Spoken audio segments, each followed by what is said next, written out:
ಇವತ್ತು ನಮಗೆ NHAಯಿಂದ highest problem ಮೂಡುಬಿದ್ದೆ ರಸ್ತೆ ಅಲ್ಲಿ ಕ್ರಿಟಿಕಲ್ ಇವತ್ತು ಡ್ಯಾಮೇಜ್ ಆಗಿದೆ. ಅದು ಪಕ್ಕದ ಅದನ್ನೇನು ಮಾಡಲಿಕ್ಕೆ ಆಗೋದಿಲ್ಲ. ಅದೊಂದೇ ಅದಕ್ಕೆ ಡೆವಲಪ್ಮೆಂಟ್ ಕೆಲಸ ಮಾಡುವಾಗ ಅಲ್ಲಿ ಇವತ್ತು ಹೊಂಡ ಬಿದ್ದು ಅದನ್ನು ರೆಕ್ಟಿಫೈ ಮಾಡೋ ಪರಿಸ್ಥಿತಿ ಇಲ್ಲ. ನೀವು ಮಂಗಳೂರು ನಿಮ್ಮ ನಂತರ ಈಗ ಮೊನ್ನೆ ಮಾತಾದ ನಂತರ ದೇವರು ರೆಕ್ಟಿಫೈಡ್. ಈಗ ತಲಪಾಡಿ ರೋಡ್ ಸ್ವಲ್ಪ ರೆಕ್ಟಿಫೈ ಮಾಡ್ತಾ ಇದ್ದಾರೆ.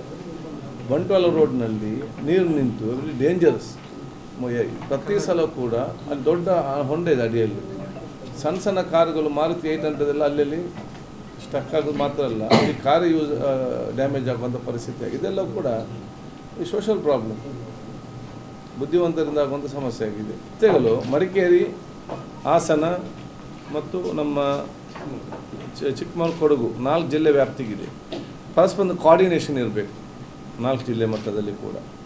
ಯಾವುದೇ ಒಂದು ರಸ್ತೆ ಕ್ಲೋಸ್ ಆಗೋದಾದರೆ ಈ 3 ಜಿಲ್ಲೆಯವರು ಕೂಡ ಮಾಹಿತಿ ಬರಬೇಕು. ಮಂಗಳೂರಿಂದ ಬಂದಾಗೋದಾದರೆ ಈ 3 ಅವರಿಗೆ ಮಾಹಿತಿ ಬೇಕು. ಅಲ್ಲಿಂದ ಬಂದಾಗ ನಮ್ಮವರು ಕೂಡ ಮಾಹಿತಿ. ಒಂದು. ಎರಡನೇದು, ಮಳೆಗಾಲದಲ್ಲಿ ಸ್ವಲ್ಪ ಜರಿತದೆ ಅಂತ ಹೇಳಿದ್ದೆ ನಾನು, ಅದು ಸ್ವಾಭಾವಿಕ. ಆ ಗುಡ್ಡಗಾಡು ಮತ್ತು ಇದೆಲ್ಲ ಆ ಸ್ವಲ್ಪ ಜರದ ತಕ್ಷಣ ಇಡೀ ರಸ್ತೆಯಲ್ಲಿ ಬಂದು ಮಾಡೋದಲ್ಲ. ನಾನು ಹೇಳಿದೆ, ನಮ್ಮ ಸೈನಿಕರಿಗೆ ನಾವು ಟ್ರೈನ್ ಮಾಡ್ತೇವೆ. ಯಾಕೆ? ಯುದ್ಧ ಆಗೋ ಫೈಟ್ ಮಾಡಬೇಕಂತೇಳಿ. ಇವರು ಕೂಡ ಯಾಕೆ ಟ್ರೈನ್ಡ್ ಈ ಕೆಲಸ ಆಗುವಂಥ ಕೆಲಸ ಮಾಡಬೇಕು.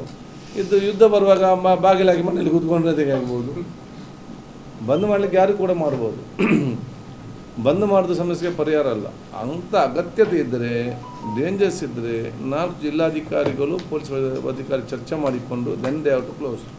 ಇಲ್ಲದಿದ್ದರೆ ಮಣ್ಣು ಜರದ ತಕ್ಷಣ ಕ್ಲೀನ್ ಮಾಡಬೇಕು. ಅದಕ್ಕೆ ಟೀಮ್ ಇಡಬೇಕು. ಎವ್ರಿ 10 ಕಿಲೋಮೀಟರ್ಸಲ್ಲಿ ಟೀಮ್ ಇಡಬೇಕು. ಮಣ್ಣು ಜರದ ತಕ್ಷಣ ಕ್ಲಿಯರ್ ಮಾಡಬೇಕು. ಪೊಲೀಸ್ ಡಿಪಾರ್ಟ್ಮೆಂಟು ವಹಿಸ್ಕೊಳ್ಬೇಕು. ಅದನ್ನು ವೆಹಿಕಲ್ ಹೋಗಬೇಕು. ಇದನ್ನು 2-3 ಮಂತ್ಸ್ ಬಾರಿ ನಿಕಟವಾಗಿ ಮಾನಿಟರ್ ಮಾಡಿಕೊಂಡು ಜನರಿಗೆ ತೊಂದರೆ ಆಗದ ರೀತಿಯಲ್ಲಿ ನೋಡಿಕೊಳ್ಬೇಕು. That's what we are given.